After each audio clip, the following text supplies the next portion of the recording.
3 months after the Alpha King rejected me in front of his entire court, I was dusting the chair he had been sitting in when he did it. I want to be clear that this was not a plan.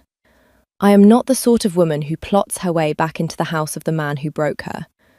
I had simply discovered, in the weeks after, that a rejected mate from a disgraced family has exactly 2 roads open to her, and one of them ended in a river. So I took the other one.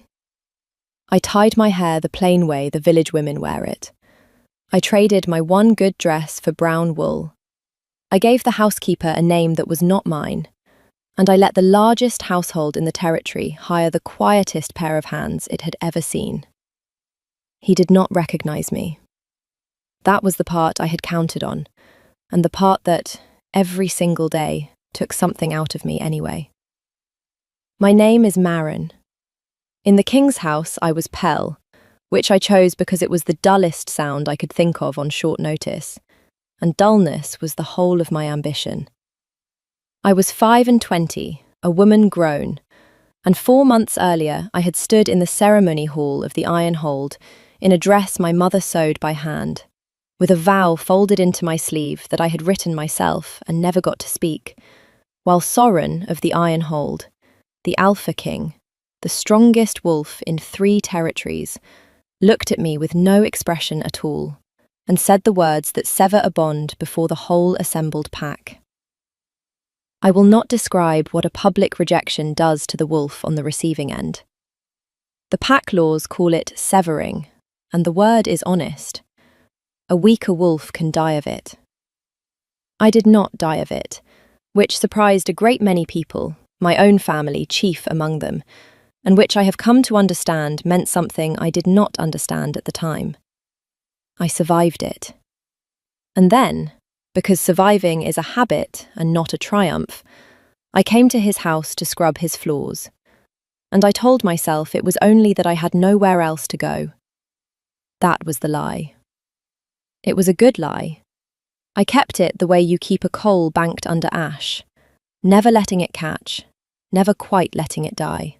The truth was that I needed to know why. Because here is the thing no one tells you about being rejected by a man whose wolf has chosen you.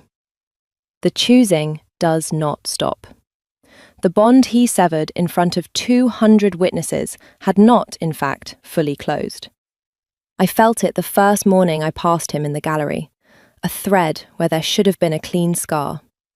A pull toward a man who had every reason to be the last creature on earth I wanted to feel anything toward. I hated it. I hated that some animal part of me, even then, even after, turned toward him like a plant toward a window. I decided I would find out what kind of man does that, chooses a woman with his whole wolf, and then humiliates her before his kingdom. And then I would be cured of the thread. And then I would leave.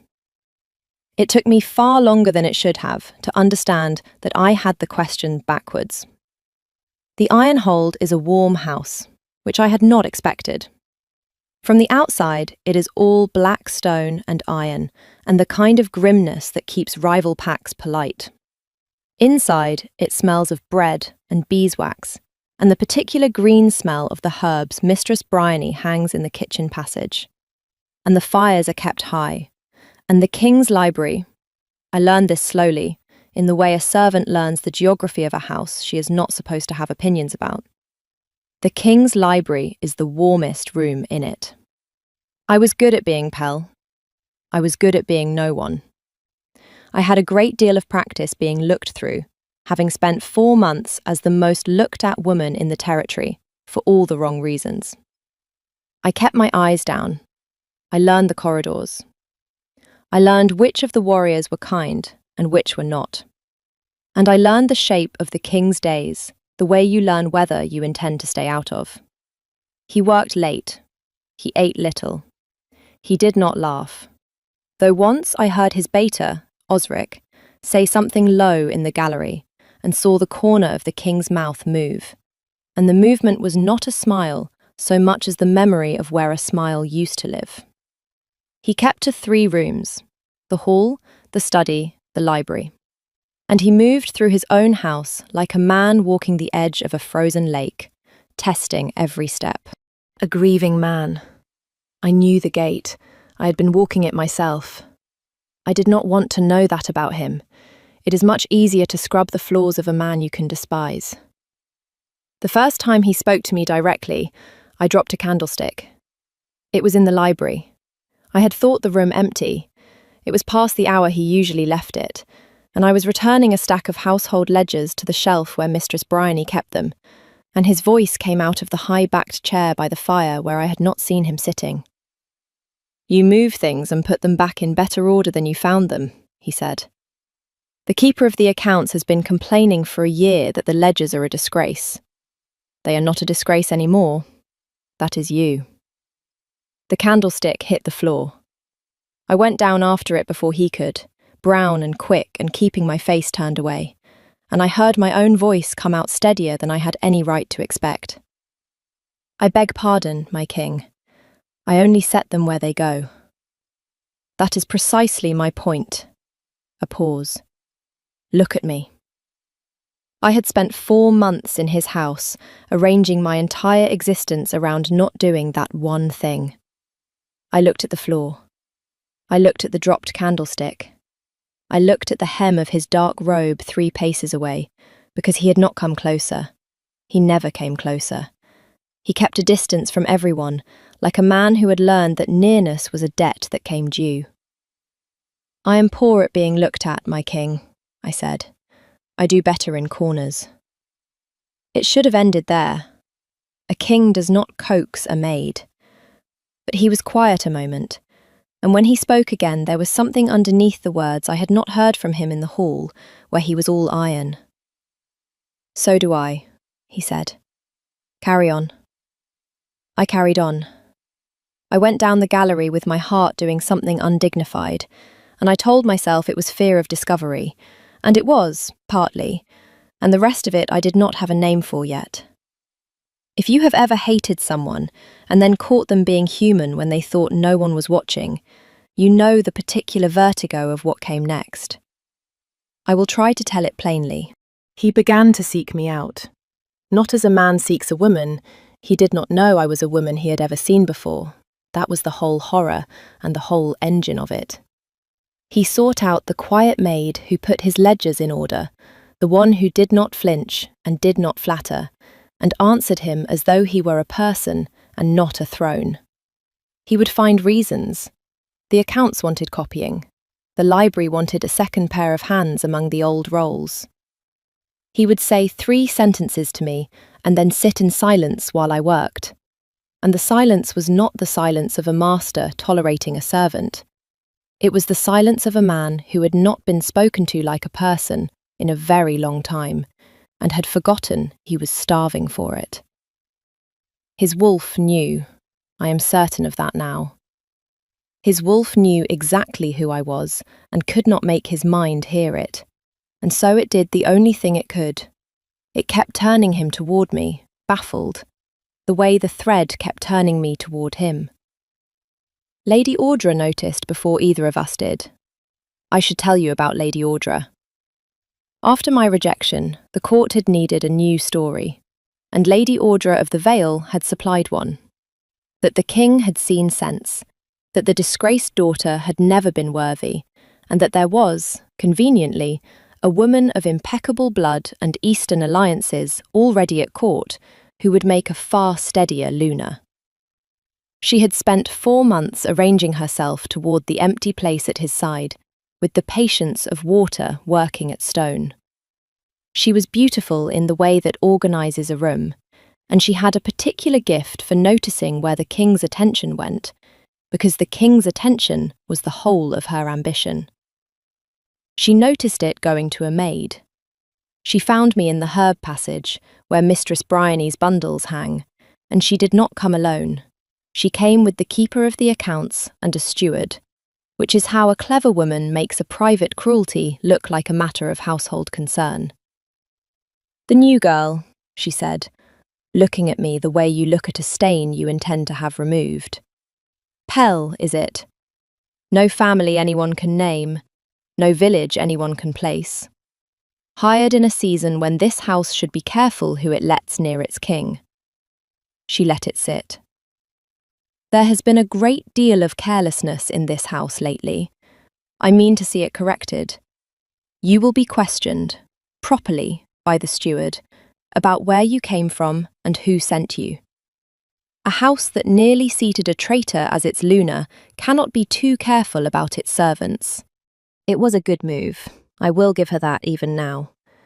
I had no past that would survive questioning. Pell was 4 months old and made of brown wool.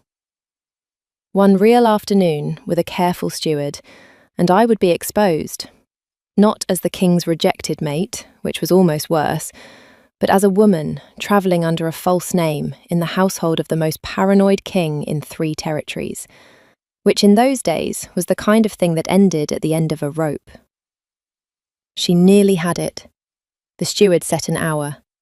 The keeper nodded along. What Lady Audra did not account for was that the maid she meant to break had spent 4 months with her hands in the king's accounts, and a woman with her hands in the accounts learns whose names appear in the margins of the Eastern grain shipments, and how often, and in whose hand the orders are written. I did not say any of that. I said, "As the steward wishes, my lady." And I kept my eyes down, and I went to find the one thing in that house that could buy me an afternoon's delay. I went to the library, because the king was always in the library, and I had learned that the king outranked the steward. He was at the long table with the old rolls spread in front of him, and there was ink on his hands, and when I came in he looked up, and something in his face did a thing I had not seen it do. It eased, fractionally, the way a held breath eases. Then he saw I was distressed, and the easing turned to something sharper. "Who?" he said. "Not what is wrong. Who?" As though he already knew that whatever had upset the quiet maid in his library had a name and a face, and he intended to learn both. "It is nothing, my king. A household matter. Lady Audra wishes me questioned about my origins, which is her right." I kept my voice level. "I came only to return these rolls." He set down the pen. For a long moment he did not say anything, and I watched his hands, because noticing is the only weapon I have ever reliably owned, and I noticed that one of his fingers rested on the corner of a folded page that lay apart from the rolls, a single page he had drawn out and set where his hand could reach it, the way you keep near you a thing you cannot put away and cannot bear to look at directly. "There will be no questioning," he said. "You answer to me, not to Lady Audra, and I am satisfied with where you came from." "You do not know where I came from, my king." "No," he said, and he looked at me when he said it, and the look went on a beat too long. "But my wolf is, and lately I have learned to stop arguing with it. Go. Tell the steward the king requires his maid elsewhere." I went, and I would have left it there.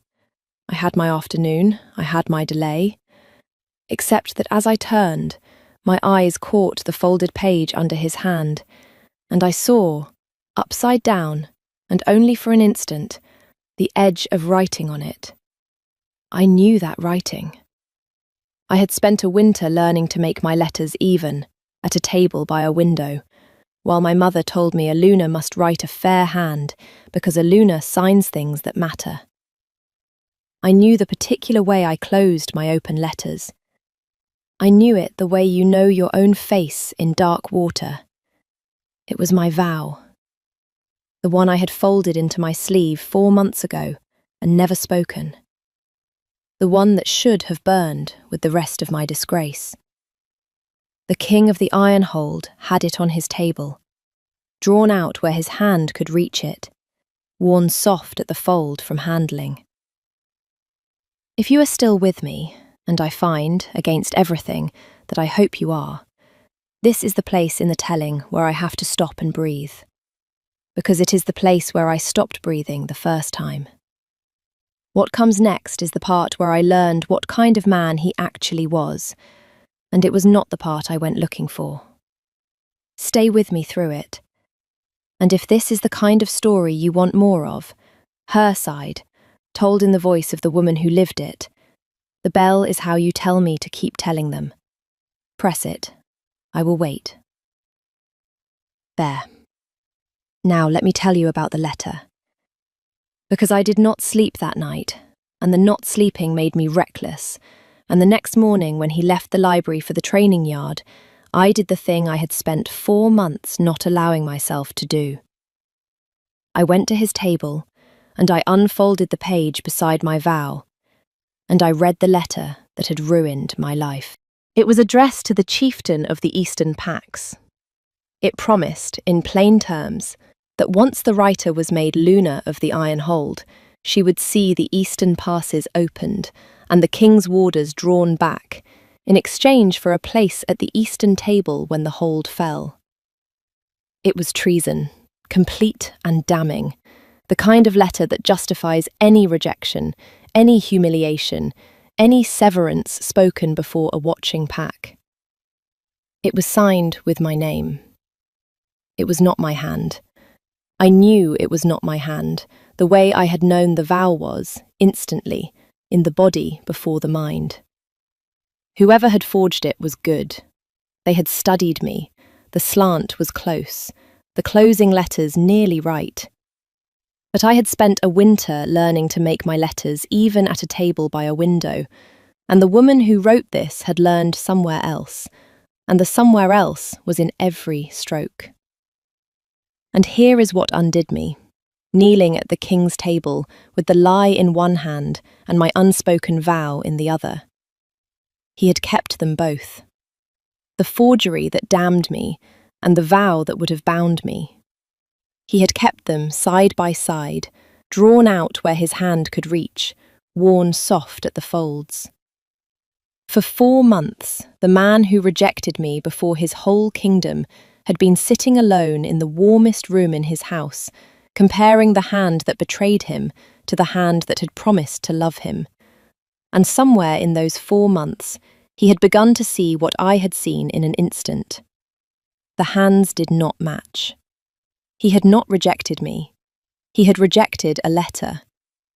He had stood in that hall with his mother 4 years dead, murdered, I would learn, poisoned at her own table by the same Eastern faction this letter promised the passes to, and he had been handed proof, in what he believed was my hand, that the woman his wolf had chosen was the knife aimed at his heart. And he had done the only thing a king who had already lost 1 Luna to that knife could do.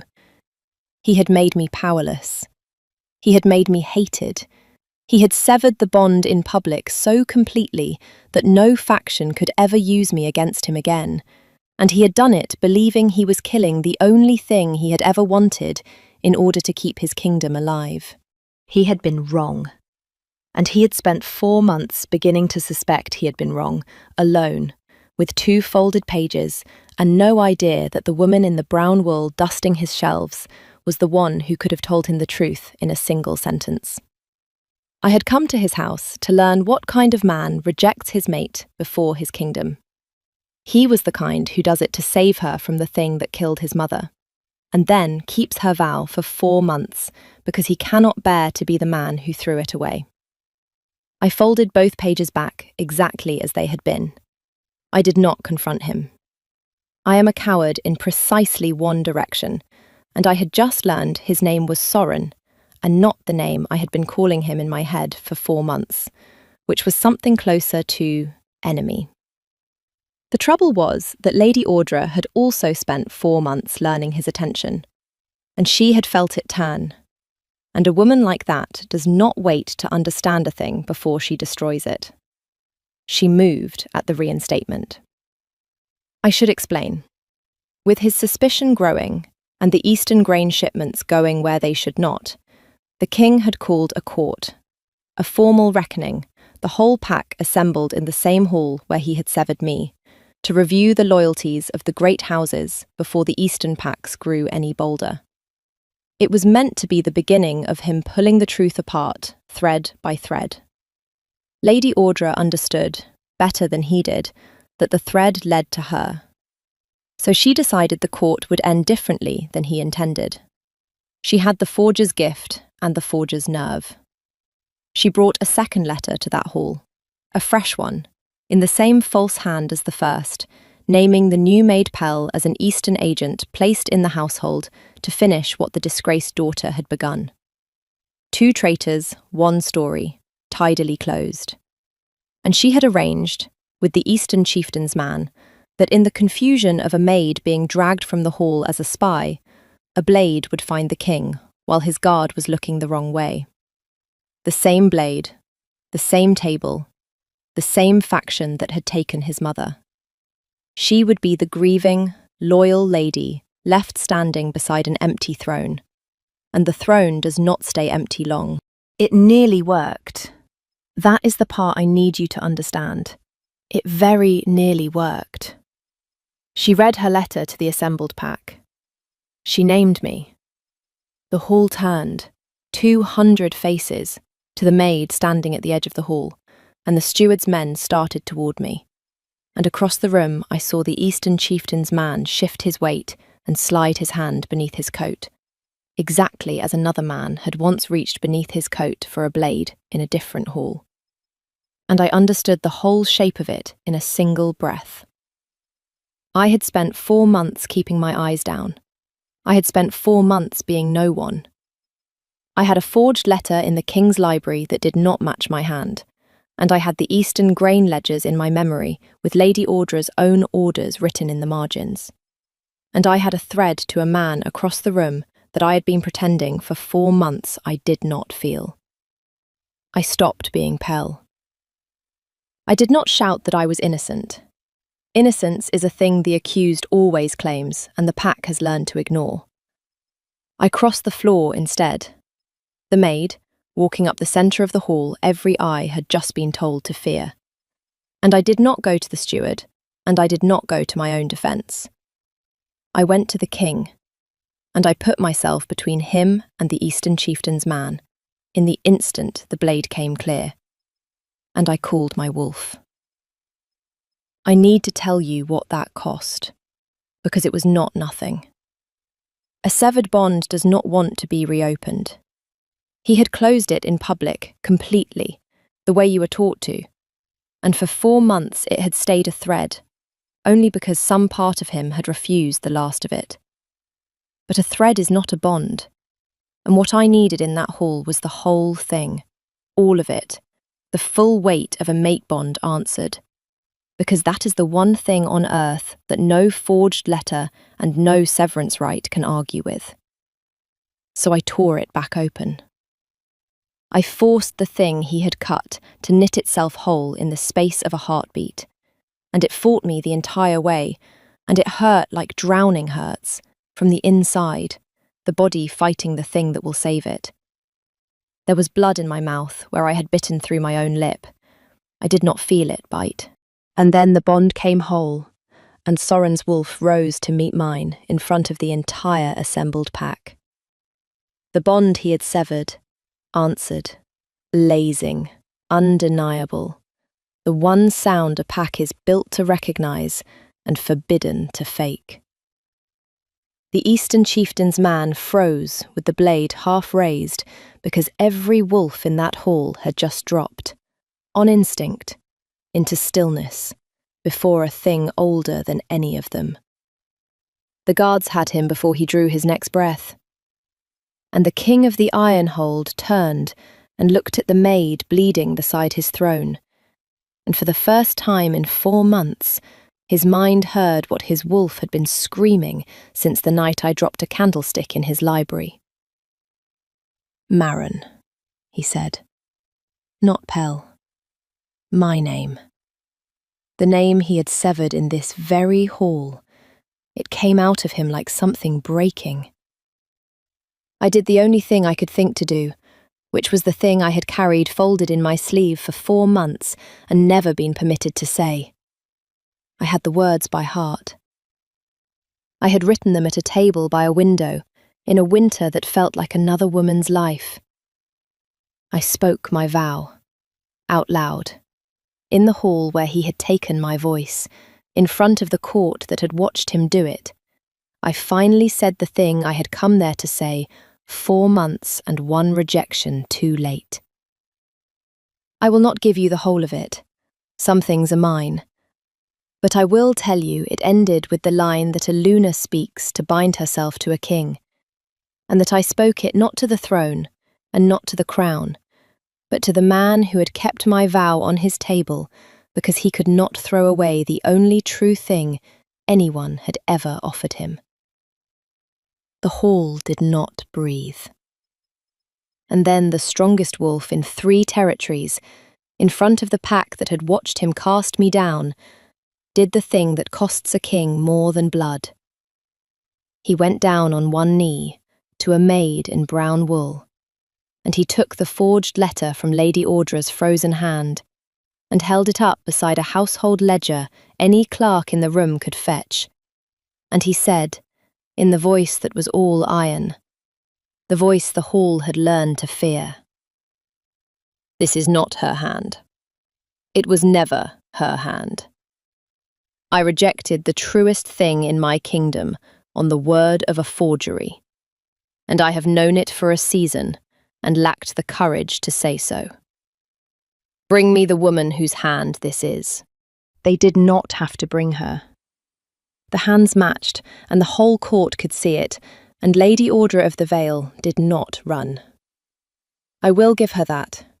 She stood in the centre of the hall she had meant to remake, and watched it close over her like water over a dropped stone. The Eastern chieftain's man was taken by his own escort, who had no wish to die for a treason that had failed in front of 200 witnesses. Lady Audra was given the one mercy the law allows a noblewoman who moves against the throne and loses. She was stripped of her name and her veil, and sent down the eastern road at dawn, into the arms of the faction she had served, who, I am told, were not pleased to receive a woman whose usefulness had so publicly ended. I was not sorry. I had learned, that season, exactly what it costs to put a false name in another woman's hand. The kiss, when it came, was not in that hall. He was not a man who would spend the truest thing he had in front of an audience, and neither, it turned out, was I. It came later, in the warmest room in the house, with the door open and the 2 folded pages on the table between us, and the ink long dry. I will tell you only this about it. I had come to his house certain I needed to learn why he had broken me, so that I could be cured of him and leave. And when he finally chose me, out loud, in his own voice, knowing exactly who I was, what broke open in me was not the wound I had come to nurse. It was the understanding that I had never once, in 4 months of telling myself I stayed because I had nowhere to go, considered that I had stayed because some part of me had always known the hands would not match. That is all I will say about the kiss. Some things are mine. He took up the pen after, and he drew my vow toward him, the page worn soft at the fold, and he asked me, asked, a king, asked, whether he might keep it. I told him he had been keeping it for 4 months without asking, and I did not see why he should start now. The corner of his mouth moved. Up close, it cost him more than a laugh, and was worth more. A year on, the house has the wrong shape, and I am the reason, and I have made my peace with being the reason. The library door does not close anymore. It never had, I have since learned, since the night his mother died, because a man who lost a Luna to a poisoned table learns to keep a sight line to every room he loves. But it is open now for a different reason, and the court has learned to knock on the frame. Mistress Bryony pretends she always knew, and tells anyone who will listen that she hired the next Luna of the Ironhold for the price of a maid, which is true, and which she will not let me forget. Osric still says low things in the gallery to make the corner of the king's mouth move, and I have learned at last what he says, and they are mostly about me, and I have decided to be flattered. The eastern passes are warded twice over now, and the grain goes where it should, and twice a year I take the ledgers down myself and check the margins, because I learned the value of a margin the hard way, and I do not intend to forget it. The keeper of the accounts has stopped complaining. He says the ledgers have never been in better order. That is me. There is a letter on my table this morning from my mother, who did not believe it when the word reached her village that her disgraced daughter had been made Luna of the Iron Hold, and who is written to ask whether it is true, and whether I am writing to her in my own hand, or whether someone is writing for me, because a Luna signs things that matter, and she wants to be sure the signature is mine. It is mine. I have checked it against a page he keeps on his table, worn soft at the fold. It matches. So tell me, before you go, did you know, the first morning I dropped that candlestick, that he would never be able to send me away? Or did you think, as I did, that the safest thing a broken woman can do is put on a false name and keep her eyes on the floor? Stay and tell me in the comments where you are listening from tonight, and whether you would have read the letter on his table or left it folded. And if her side of the story is the side you want, the one told by the woman who lived it, in the voice he gave back to her, then you know what the bell does. Press it. I will be here. I have stopped, at long last, keeping my eyes on the floor.